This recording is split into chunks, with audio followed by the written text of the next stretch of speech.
ಐಶ್ವರ್ಯ ಗೌಡ ವಂಚನೆ ಕೇಸ್ ಸಂಬಂಧ ಪೊಲೀಸರು ಈಗಾಗಲೇ ತನಿಖೆಯನ್ನ ಚುರುಕುಗೊಳಿಸಿದ್ದಾರೆ. ಆರೋಪಿ ನಟ ಧರ್ಮನಿಗಾಗಿ ಪೊಲೀಸರು ಹುಡುಕಾಟ ನಡೆಸ್ತಾ ಇದ್ದಾರೆ. ಐಶ್ವರ್ಯ ಗೌಡ ವಂಚನೆ ಕೇಸ್ ಸಂಬಂಧ ಪೊಲೀಸರಿಂದ ತನಿಖೆ ಚುರುಕಾಗಿದೆ. ಆರೋಪಿ ನಟ ಧರ್ಮನಿಗಾಗಿ ಪೊಲೀಸರ ಹುಡುಕಾಟ. ಪೊಲೀಸರಿಗೆ ಚಳ್ಳೆ ಹಣ್ಣು ತಿನ್ನಿಸ್ತಾ ಇದ್ದಾನೆ ಆರೋಪಿ ಧರ್ಮ. ಏತ್ರಿ ಧರ್ಮ ನಾಪತ್ತೆಯಾಗಿದ್ದು ಎಲ್ಲಿದ್ದಾನೆ ಅನ್ನೋದೇ ಇದುವರೆಗೂ ಕೂಡ ನಿಗೂಢ. ನ್ಯೂ ಇಯರ್ ಹಿಂದಿನ ದಿನ ರಾತ್ರಿ ಧರ್ಮನ ಮೊಬೈಲು ಆನ್ ಆಗುತ್ತೆ. ಮೈಸೂರಲ್ಲಿ ಧರ್ಮನ ಮೊಬೈಲ್ ಆನ್ ಆಗಿರುವುದು ಈಗ ಪತ್ತೆಯಾಗಿದೆ. ಮತ್ತೆ ಸ್ವಿಚ್ ಆಫ್ ಮಾಡಿಕೊಂಡು ಎಸ್ಕೇಪ್ ಆಗಿದ್ದಾನೆ ನಟ ಧರ್ಮ. ಆತನಿಗಾಗಿ ಪೊಲೀಸರು ತೀವ್ರ ಹುಡುಕಾಟವನ್ನ ಮಾಡ್ತಾ ಇದ್ದಾರೆ. ನೋಡಿ, ಐಶ್ವರ್ಯ ಗೌಡ ವಂಚನೆ ಕೇಸ್ ಸಂಬಂಧ ಏತ್ರಿ ಧರ್ಮ ನಾಪತ್ತೆಯಾಗಿ ಸಾಕಷ್ಟು ದಿನಗಳಾಗಿದೆ. ಪೊಲೀಸರು ಆತನಿಗಾಗಿ ತೀವ್ರ ಹುಡುಕಾಟವನ್ನ ಮಾಡ್ತಾ ಇದ್ದಾರೆ. ಮತ್ತೊಂದು ಕಡೆ ನ್ಯೂ ಇಯರ್ನ ಹಿಂದಿನ ದಿನ ಅಂದ್ರೆ ಡಿಸೆಂಬರ್ 31ನೇ ತಾರೀಕು ನಟ ಧರ್ಮನ ಫೋನು ಆನ್ ಆಗಿದೆ. ಲೊಕೇಶನ್ ಬಂದು ಮೈಸೂರಲ್ಲಿ ಸಿಗ್ತಾ ಇದೆ. ನೋಡಿ, ಮೈಸೂರಲ್ಲಿ ಧರ್ಮನ ಮೊಬೈಲ್ ಆನ್ ಆಗಿರೋದು ಪತ್ತೆಯಾಗಿದೆ. ಮೊಬೈಲ್ ಸ್ವಿಚ್ ಆಫ್ ಮಾಡಿ ಎಸ್ಕೇಪ್ ಆಗಿದ್ದಾನೆ ಆರೋಪಿ ಧರ್ಮ. ಪೊಲೀಸರಿಗೆ ಚಳ್ಳೆ ಹಣ್ಣು ತಿನ್ನಿಸ್ತಾ ಇದ್ದಾನೆ ಧರ್ಮೇಂದ್ರ. 2025ರ ಹೊಸ ವರ್ಷದ ಸೆಲೆಬ್ರೇಷನ್ ಸೆಕ್ಯೂರಿಟಿಯಲ್ಲಿದ್ರು ಪೊಲೀಸರು. ಹೊಸ ವರ್ಷದ ವೇಳೆ ಮೊಬೈಲ್ ಫೋನ್ ಅನ್ನ ಧರ್ಮ ಆನ್ ಮಾಡಿದ್ದ. ಅವತ್ತು ರಾತ್ರಿ ಆನ್ ಆಗಿದೆ. ನ್ಯೂ ಇಯರ್ ಹಿಂದಿನ ದಿನ ರಾತ್ರಿ ಡಿಸೆಂಬರ್ 31ನೇ ತಾರೀಕು ನಟ ಧರ್ಮನ ಮೊಬೈಲು ಆನ್ ಆಗಿರೋದು. ಕೂಡಲೇ ಧರ್ಮನ ಲೊಕೇಶನ್ ಅನ್ನ ಪೊಲೀಸರು ಟ್ರೇಸ್ ಮಾಡ್ತಾರೆ.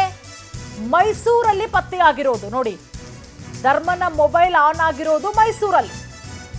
ಮೊಬೈಲ್ ಆನ್ ಆದ ತಕ್ಷಣ ಪೊಲೀಸರ ತಂಡ ಮೈಸೂರಿಗೆ ದೌಡಾಯಿಸುತ್ತೆ.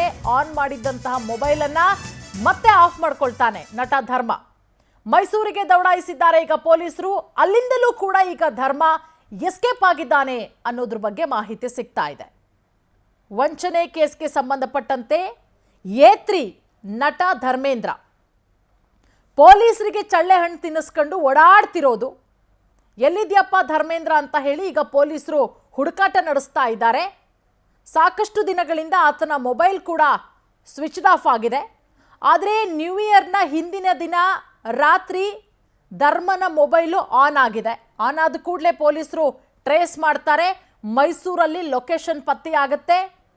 ಅಲ್ಲಿಂದಲೂ ಕೂಡ ಮೈಸೂರಿನಿಂದಲೂ ಕೂಡ ಆತ ಈಗ ಎಸ್ಕೇಪ್ ಆಗಿರುವಂತಹ ಮಾಹಿತಿ. ಪೊಲೀಸರ ಕೈಗೆ ಸಿಗದೆ ಎಸ್ಕೇಪ್ ಆಗಿರೋ ಏತ್ರಿ ಧರ್ಮ ಬೆಂಗಳೂರು ಬಿಟ್ಟು ಬೇರೆ ಬೇರೆ ಜಿಲ್ಲೆಗಳಿಗೆ ಎಸ್ಕೇಪ್ ಆಗ್ತಾ ಇದ್ದಾನೆ. ಇನ್ನೊಂದು ಕಡೆ ಧರ್ಮ ಮನೆಯವರಿಗೂ ಕೂಡ ಪೊಲೀಸರು ಸೂಚನೆಯನ್ನ ಕೊಟ್ಟಿದ್ದಾರೆ. ಏನಾದ್ರೂ ಧರ್ಮ ಕರೆ ಮಾಡಿದ್ರೆ ಕೂಡಲೇ ನಮಗೆ ಸೂಚಿಸಬೇಕು ಅಂತ ಹೇಳಿ ವಾರ್ನಿಂಗ್ ಕೊಟ್ಟಿರೋದು. ಧರ್ಮೇಂದ್ರ ಮನೆಯವರಿಗೂ ಕೂಡ ಪೊಲೀಸರು ವಾರ್ನಿಂಗ್ ಕೊಟ್ಟಿದ್ದಾರೆ.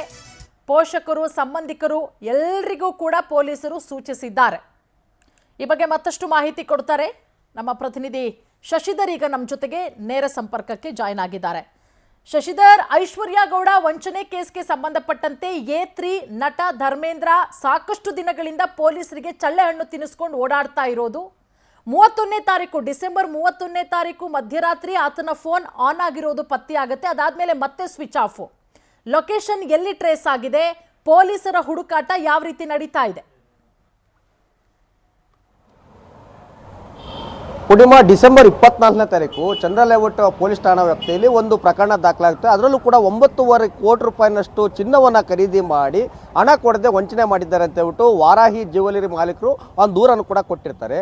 ಆ ದೂರಿನ ಆಧಾರದ ಮೇಲೆ ಇದುವರೆಗೂ ಕೂಡ A1 ಇರುವಂಥ ಐಶ್ವರ್ಯ ಗೌಡ, ಅವರ ಪತಿ ಹರೀಶು, ಅದೇ ರೀತಿಯಲ್ಲಿ ಕೂಡ ಏತ್ರಿಯಾಗಿರುವಂಥ ನಟ ಧರ್ಮೇಂದ್ರ, ಈ ಧರ್ಮೇಂದ್ರ ಪಾತ್ರ ಏನಂತಂದರೆ ಈ ವಿಚಾರದಲ್ಲಿ ನಾನು ಸಂಸದರಾಗಿ ಏನು DK ಸುರೇಶ್ ಅವರು ಏನು ಮಾಜಿ ಸಂಸದರಾಗಿದ್ರು ಅವರ ಧ್ವನಿಯನ್ನು ಬಳಸಿ ಏನು ವನಿತಾ ಐತಾಳ್ ಅವರಿಗೆ ಮಾತುಕತೆಯನ್ನಾಡಿ ಸಂಧಾನ ಮಾಡಿ ಹಣವನ್ನು ಚುನಾವಣೆ ಮುಗಿದ ಬಳಿಕ ಕೊಡ್ತೇನೆ ಅಂತ ಹೇಳ್ಬಿಟ್ಟು ಭರವಸೆಯನ್ನು ಕೂಡ ಕೊಟ್ಟಿರ್ತಾರೆ.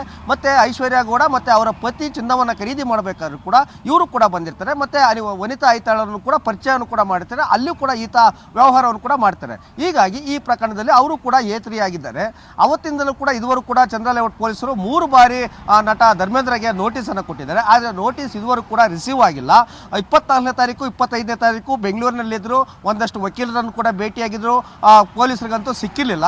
ಮಾಧ್ಯಮ ಜೊತೆಯಲ್ಲೂ ಕೂಡ 24ನೇ ತಾರೀಕು ಯಾವಾಗ ಪ್ರಕರಣ ದಾಖಲಾಯಿತು ಆಗ ಒಂದಷ್ಟು ಮಾತುಕತೆಯನ್ನು ಕೂಡ ಆಡಿ ನನಗೂ ಇದಕ್ಕೂ ಯಾವುದೇ ರೀತಿಯಾಗಿ ಸಂಬಂಧ ಅಲ್ಲ, ಅವರು ವಾರಾಹಿ ಜ್ಯುವೆಲರ್ಸ್ ಅವರು ಎಲ್ಲೋ ಬ್ರ್ಯಾಂಡ್ ಮಾಡ್ಕೊಳ್ಳೋದಕ್ಕೆ ನನ್ನ ಹೆಸರನ್ನ ತತ್ತಿದ್ದಾರೆ ಅಂತಲೂ ಕೂಡ ಹೇಳಿದರು.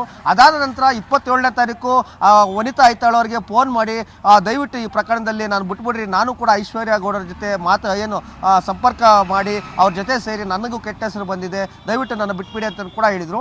ಅದಕ್ಕೆ ಸಂಬಂಧಪಟ್ಟಂತೆ ಆಡಿಯೋಗಳು ಕೂಡ ಲೀಕ್ ಆಯಿತು. ಹೀಗಾಗಿ ಆತನ ವಿಚಾರಣೆ ಕೂಡ ಬಾಕಿ ಇದೆ. ಆದರೆ ಈತ ಅವತ್ತಿಂದಲೂ ಕೂಡ 25ನೇ ತಾರೀಕಿಂದಲೂ ಕೂಡ ಬೆಂಗಳೂರು ಬಿಟ್ಟು ಹೋದಂಥವರು ಇದುವರೆಗೂ ಕೂಡ ಪತ್ತೆ ಆಗಿಲ್ಲ.